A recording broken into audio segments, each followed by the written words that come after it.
जय माता दी दोस्तों। आज शुक्रवार के दिन है, तो आज सुनिए संतोषी माता की व्रत कथा। एक गांव में एक बुढ़िया रहती थी जिनके 7 बेटे थे। 6 बेटे कमाने वाले थे, लेकिन उनका एक बेटा कोई काम धंधा नहीं करता था, बिल्कुल ही निकम्मा था। बुढ़िया माई जो थी वह 6 पुत्रों का जूठा 7वें पुत्र को दिया करती थी। 7वां पुत्र एक दिन अपनी पत्नी से बोला, देखो मेरी माता का मुझ पर कितना प्रेम है। तब उसकी पत्नी बोली, क्यों नहीं, सबका जूठा बचा हुआ तुमको जो खिलाती है।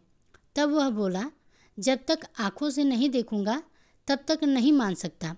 पत्नी ने हंसकर कहा, देख लोगे तब तो मानोगे ना। फिर कुछ दिनों के बाद एक बड़ा त्योहार आया। घर में 7 तरह के भोजन और चूरमा के लड्डू बने। वह पत्नी की बात को जांचने के लिए सिर दर्द का बहाना बनाकर पतला कपड़ा ओढ़कर रसोई में जाकर सो गया और कपड़े में से सब देखता रहा। 6 भाई भोजन करने आए। उसने देखा कि माँ ने उनके लिए सुंदर सुंदर आसन बिछाए, 7 तरह की रसोई परोसी और आग्रह करके उन्हें भोजन कराती रही। वह चुपचाप देखता रहा। 6 भाई भोजन करके उठ गए। तब माँ ने उनकी थाली में लड्डुओं के टुकड़ों को उठाया और एक लड्डू बनाया। जूठन साफ करके माँ ने उससे पुकारा, उठ बेटा उठ, तेरे भाइयों ने भोजन कर लिया है, तू भी उठकर भोजन कर ले। तब उसने कहा कि माँ मुझे भोजन नहीं करना है, मैं परदेश जा रहा हूँ। माता ने कहा कि कल जाना हो तो आज ही चला जा। वह बोला, हाँ हाँ आज ही जा रहा हूँ। ऐसा कहकर वह घर से निकल गया। चलते समय उसे पत्नी की याद आई। वह गौशाला में कंडे थाप रही थी। तब वह वहाँ जाकर बोला, सुनो मेरे पास तो कुछ नहीं है, यह अंगूठी है, ये ले लो और अपनी कोई निशानी मुझे भी दे दो। पत्नी बोली, मेरे पास क्या है, यह गोबर बड़ा हाथ है। ऐसा कहकर उसकी पत्नी ने पीठ पर गोबर के हाथ की छाप मार दी। तब वह चल पड़ा। चलते चलते दूर देश पहुंच गया। वहाँ एक साहूकार की दुकान थी। वहाँ जाकर बोला, सेठ जी मुझे नौकरी पर रख लो। साहूकार को नौकरी की सख्त की ज़रूरत थी। साहूकार ने कहा, काम देखकर तनख्वाह मिलेगी। उसने कहा, ठीक है सेठ जी, जैसा आप ठीक समझे। अब उसे साहूकार के यहाँ नौकरी मिल गई। वह वहाँ दिन रात मेहनत से काम करने लगा। कुछ दिन में दुकान का लेन देन, हिसाब किताब, ग्राहकों का माल बेचना, सारा काम करने लगा। साहूकार के साथ 8 नौकर थे। वे सब चक्कर खाने लगे, लेकिन उसने अपनी लगन, परिश्रम और ईमानदारी से सभी को पीछे छोड़ दिया और उसे फिर अपने किए का फल भी मिला। सेठ ने भी उसका काम देखा और 3 महीने में ही उसे मुनाफे से साझेदार बना लिया। परिश्रम करते करते 12 वर्षों में ही वह नगर का नामी सेठ बन गया और सेठ अपना सारा कारोबार उस पर छोड़कर बाहर चला गया। इधर घर पर उसकी पत्नी पर क्या बीती वह भी सुनिए। सास ससुर ने उसे अब दुख देने लगे। गृहस्थी का सारा काम करवा कर उसे लकड़ी लेने जंगल भेजा करते। इस बीच घर की रोटियों के आटे से जो भूसी निकलती थी उसी की रोटी बनाकर रख दी जाती और फूटे नारियल की नरेली में पानी दिया जाता था। इस तरह उसके दिन बीत रहे थे। एक दिन जब वह जंगल में लकड़ी लेने जा रही थी, तब उसे रास्ते में बहुत सी स्त्रियां संतोषी माता का व्रत करती दिखाई दी। वह वहां खड़ी होकर पूछने लगी, बहनों यह तुम किस देवी या देवता का व्रत कर रही हो और इसके करने से क्या फल मिलता है? इस व्रत करने की विधि क्या है? यदि तुम अपने इस विधि का विधान मुझे समझाकर कहोगी तो मैं तुम्हारा बड़ा ही एहसान मानूंगी। उसमें से एक स्त्री बोली, सुनो यह संतोषी माता का व्रत है। इसके करने से निर्धनता और दरिद्रता का नाश होता है, लक्ष्मी आती है, मन की चिंताएं दूर होती हैं, मन को प्रसन्नता और शांति मिलती है। जो निसंतान है उसको पुत्र मिलता है। पति बाहर गया हो तो वह भी शीघ्र लौट आता है। कुंवारी कन्या को मनपसंद वर मिलता है। चलता मुकदमा खत्म हो जाता है। घर के क्लेश, जो कलह स्थिति है वह शांति होती है। घर में धन जमा हो तो धन जायदाद का लाभ होता है। और भी बहुत कुछ है, जो भी मन में हो, जो भी कामना हो, सब संतोषी माता की कृपा से पूरी होती है, इसमें कोई संदेह नहीं है। तब वह पूछने लगी, यह व्रत कैसे किया जाता है, यह भी मुझे भी बताओ, बड़ी कृपा होगी। वह स्त्री कहने लगी, बहन बिना परेशानी, श्रद्धा और प्रेम से जितना भी बन सके प्रसाद लेना। 1.25 पैसे से 1.25 पाव आने या फिर इसमें से भी ज़्यादा शक्ति अगर भक्ति के अनुसार गुड़ और चना लेना।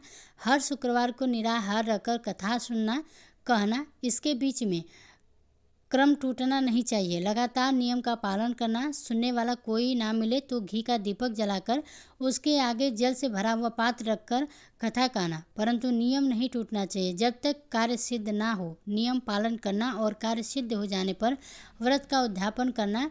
3 मास में ही माता पूरा फल प्रदान करती हैं। यदि किसी प्रकार के ग्रह खोटे हों तब भी माता 1 वर्ष में अवश्य उनका अनुकूल कर देती हैं। कार्य सिद्ध होने पर उद्यापन करना चाहिए। बीच में नहीं। उद्यापन में 2.5 सेर आटे का खाजा और इसी अनुसार खीर और चने का साग बनाना। 8 बच्चों को भोजन कराना। जहाँ तक मिले देवर जेठ भाई बंधु या कुटुंब के लड़के लेना। ना मिले तो रिश्तेदारों और पड़ोसियों के लड़के बुलाना। उन्हें भोजन कराकर यथाशक्ति दक्षिणा देकर माता का नियम पूर्वक पूजा करना, ध्यान करना चाहिए। उस दिन घर में कोई भी खटाई ना खाए या यह सुनकर वह वहाँ से चल पड़े। रास्ते में लकड़ी के गट्ठे को उसने बेच दिया और उन पैसों से गुड़ चना लेकर माता संतोषी के व्रत की तैयारी करने आगे चले। रास्ते में संतोषी माता के मंदिर में जाकर वह माता के चरणों में लेट गई और विनती करने लगी, हे माँ, मैं दीन दुखी हूँ, मूर्ख हूँ, व्रत के नियम कोई भी नहीं जानती हूँ, मैं बहुत ही दुखी हूँ। हे माता, मेरा दुख दूर करो, मैं तुम्हारी शरण में हूँ। संतोषी माता को उस पर दया आ गई। एक शुक्रवार बीता। दूसरे शुक्रवार को ही उसके पति का पत्र आया और तीसरे शुक्रवार को उसका भेजा हुआ पैसा भी आ पहुंचा। अब तो यह देखकर जेठानिया का मुंह कोड़ने लगी। इतने दिनों बाद पैसा आया है, इसमें क्या बड़ाई है। लड़के ताने देने लगे। काकी के पास तो पत्र आने लगे, रुपया आने लगा। अब तो काकी की खूब खातिर बढ़ेगी। अब तो काकी बुलाने से भी नहीं बोलेंगी। बेचारी सरलता से कहती कि भैया पत्र आए, रुपया आए तो हम सबके लिए है तो अच्छा है। ऐसा कहकर आंखों में आंसू भरकर संतोषी माता के मंदिर में जाकर वह मातेश्वरी के चरणों में गिरकर रोने लगी। कहने लगी कि हे माँ, मैंने तुमसे पैसा तो नहीं मांगा, मुझे पैसे से क्या काम, मुझे तो अपने सुहाग से काम है। माँ, मैं तो अपने स्वामी के दर्शन और सेवा मांगती हूँ। तब माता ने प्रसन्न होकर कहा कि जा बेटी, तेरा स्वामी बहुत जल्द आएगा। यह सुनकर खुशी से बावली होकर वह घर आकर काम करने लगी। अब संतोषी माता विचार करने लगी कि किसी भी भली भांति पुत्र को उससे कह दिया कि तेरा पति शीघ्र आएगा, पर वहाँ वह इसे स्वप्न में भी याद नहीं करता। उसे इसकी याद दिलाने तो अब मुझे जाना ही पड़ेगा। संतोषी माता ने उस बुढ़िया के बेटे को स्वप्न में समझाया, पुत्र, तेरी पत्नी कष्ट उठा रही है। तब वह बोला, माँ, यह तो मुझे भी पता है, लेकिन क्या करूं, वहां कैसे जाऊं, परदेश की बात है, लेन देन का सारा हिसाब किताब है और कोई जाने का रास्ता भी नहीं आता। आप ही दिखाइए कि मैं वहां कैसे जाऊं।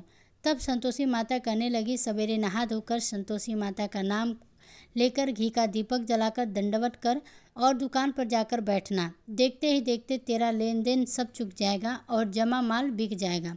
सांझ होते होते धन का ढेर लग जाएगा। अब तो वह अगले दिन सुबह जल्दी उठा।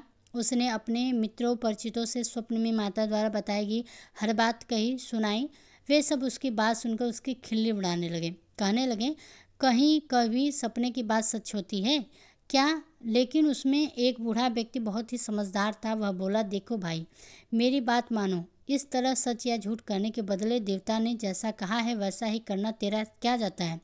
अब बूढ़े व्यक्ति की बात मानकर नहा धोकर उसने संतोषी माता को प्रणाम किया। फिर घी का दीपक जलाकर दुकान पर जा बैठा और जैसे ही संतोषी माता ने कहा वैसा ही किया। शाम तक धन का ढेर लग गया। वह हैरान हो गया। मन में माता संतोषी का नाम लेकर प्रसन्नचित होकर घर जाने के लिए गहने कपड़े सामान खरीदने लगा।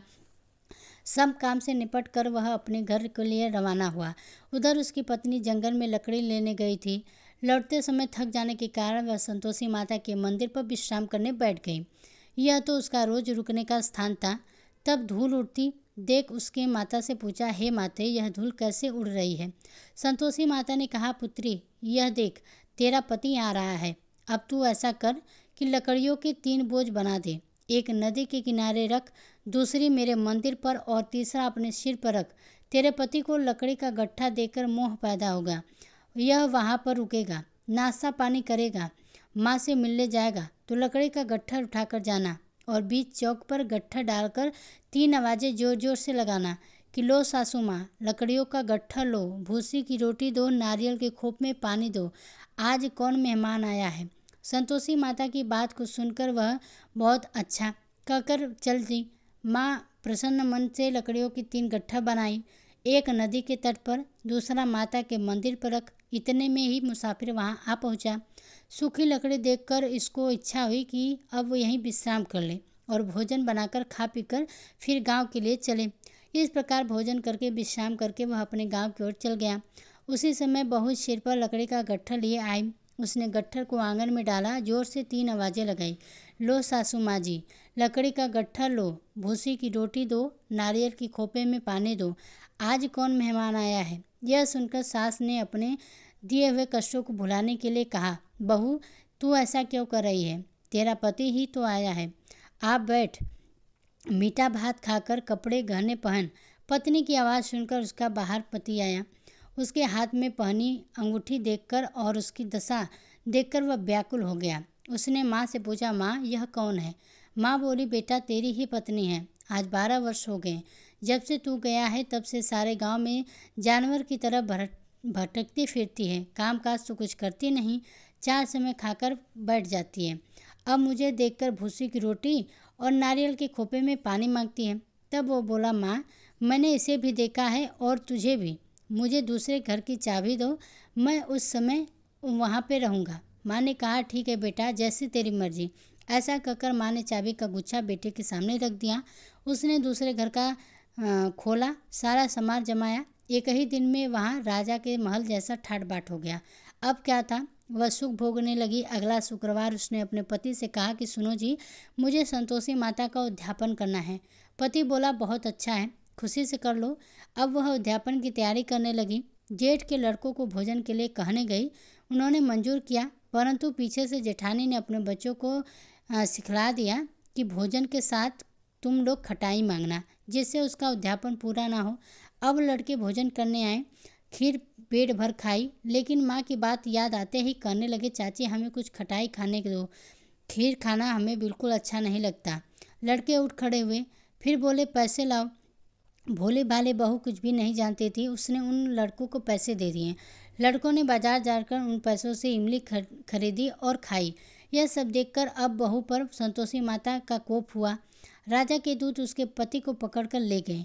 जेठानी कहने लगी, अब सब पता चल जाएगा जब जेल की रोटी खाएगा। बहू से यह वचन सहन नहीं हुए। वह संतोषी माता के मंदिर में गई और कहने लगी, माता यह आपने क्या किया। हंसाकर हमें फिर से रुलाने लगी। संतोषी माता बोली, पुत्री तूने मेरा व्रत भंग किया है, इतनी जल्दी सारी बातें भुला दी। वह बोली, माँ मैं कुछ नहीं जानती, मैं कुछ नहीं भूली, मैंने कोई अपराध नहीं किया, मुझे तो लड़कों ने भूल में डाल दिया, मुझे क्षमा करो माँ। तब माँ बोली, ऐसी भूल भी कहीं होती है। वह बोली, अब कोई भूल नहीं होगी, अब बताओ मेरे पति कैसे वापस आएंगे। संतोषी माता बोली, पुत्री जा, तेरा पति तुझे रास्ते में ही आता मिलेगा। वह मंदिर से निकलकर बाहर आई तो रास्ते में उसे अपना पति आता हुआ मिला। उसने पूछा, कहाँ गए थे। तब वह बोला, इतना धन जो कमाया है उसका कर राजा ने मांगा था, वही भरने गया था। तब वह प्रसन्न होकर बोली, भला हुआ, अब घर चलो। फिर अगला शुक्रवार आया, तब वह बोली, मुझे माता का उद्यापन करना है। पति ने कहा, ठीक है करो। फिर वह जेठ के लड़कों को भोजन करने के लिए कही गई। जेठानी लड़कों ने फिर से सिखा दिया कि तुम पहले की तरह खटाई मांगना। अब की बार लड़के भोजन करने बैठे, लेकिन भोजन करने से पहले ही करने लगे, हमें खीर पूरी अच्छी नहीं लगती, जी घबराता है, कुछ खटाई खाने को दो। तो बोली, खटाई तो खाने को नहीं मिलेगी, खाना है तो खाओ, नहीं तो उठकर चले जाओ। उस पर उसने ब्राह्मणों के लड़कों को बुलाकर उन्हें भोजन करवाया। दक्षिणा की जगह उन्हें एक एक फल दिया। इससे संतोषी माता प्रसन्न हो गई और माता की कृपा से 9 माह के बाद उनको चंद्रमा के समान एक सुंदर पुत्र प्राप्त हुआ। पुत्र को लेकर वह हर दिन संतोषी माता के मंदिर जाने लगी।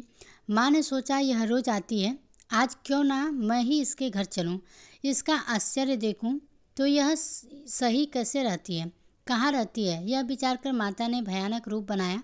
गुड़ और चने से सना मुख, ऊपर से मुख के समान होठ पर मक्खियाँ भिनभिनाकर चल रही थी। माता ने भयानक रूप बनाया। गुड़ और चने से सना मुख, ऊपर से मुख पर मक्खियाँ भिनभिना रही थी। वह दहलीज पर पैर रखते ही उसकी सास चिल्लाई, देखो रे, कोई चुड़ैल डाकनी चली आ रही है, जल्दी भागो, इसे नहीं तो सबको खा जाएगी। बहू रोशनदान से देख रही थी। वह प्रसन्न हो उठी। आज तो मेरी माता मेरे घर आई है। ऐसा कहकर दूध पीछे बच्चे को गोद से उतार दिया। यह सब देखकर सास क्रोध में बोली, अरे देखो तो जरा इसकी उतावली कैसे उतावली हुई जा रही है, जो बच्चे को ही पटक दिया। इतने में माँ के प्रताप से जहाँ देखो वहाँ लड़के ही लड़के नजर आने लगे। वह बोली, माँ जी, मैं जिनका व्रत करती हूँ यह वही संतोषी माता है। ऐसा कहकर उसने झट से घर के सारे किवाड़ खोल दिए। सबने फिर से तो माता के चरण पकड़ लिए। विनती से कहने लगे, हे माता, हम मूर्ख हैं, अज्ञानी हैं, आपके व्रत की विधि हम नहीं जानते हैं। आपका व्रत भंग कर हमने बड़ा अपराध किया है। हे माता, आप हमारे सभी अपराधों को क्षमा करो। इस तरह बार बार कहने पर संतोषी माता प्रसन्न हो गई। इसके बाद उसकी सास कहने लगी, हे संतोषी माता, आपने बहू को जैसा फल दिया वैसा सबको जोना। जो यह कथा सुने या पढ़े उसके भी सभी मनोरथ को पूर्ण करना।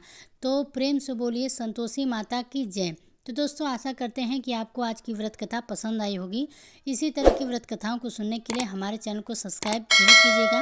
अगर आज की वीडियो पसंद आई हो तो लाइक भी जरूर कीजिए।